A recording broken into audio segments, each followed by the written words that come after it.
Le prince William doit déposer une couronne au nom de la reine lors de la cérémonie de l'Anzac Day de cette année au cénotaphe.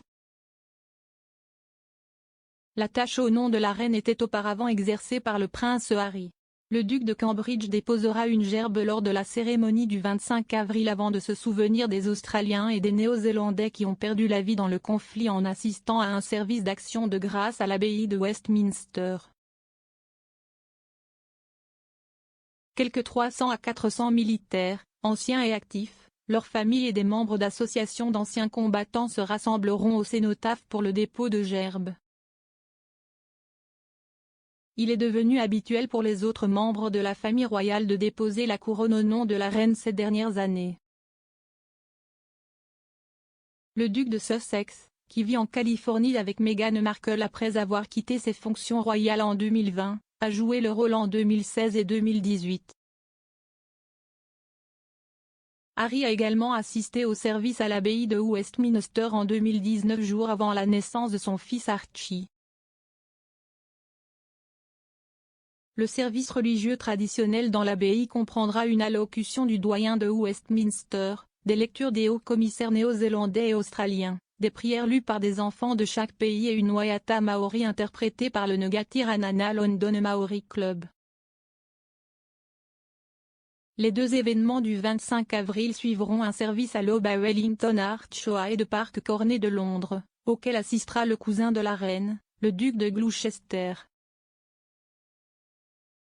William a marqué l'Anzac Day en 2021 en envoyant un message au Haut-Commissariat de Nouvelle-Zélande et d'Australie à Londres.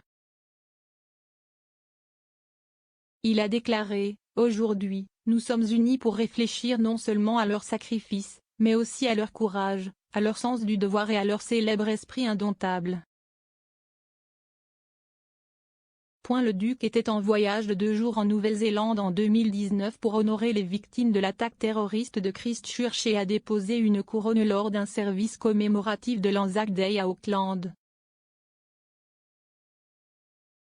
La princesse Anne a assisté au service de l'aube de l'année dernière et au rassemblement à l'abbaye.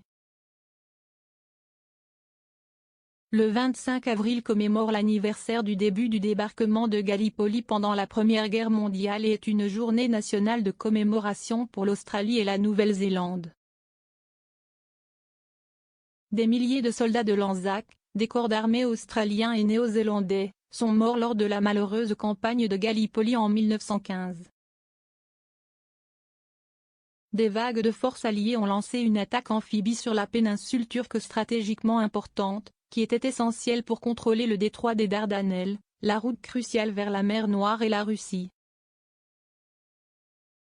Mais le plan soutenu par Winston Churchill était imparfait et la campagne, qui a fait face à une défense héroïque des Turcs, a conduit à une impasse et à un retrait 8 mois plus tard. Son héritage est la célébration de l'esprit Anzac, courage, endurance, initiative, discipline et camaraderie, dont font preuve les troupes des Antipodes.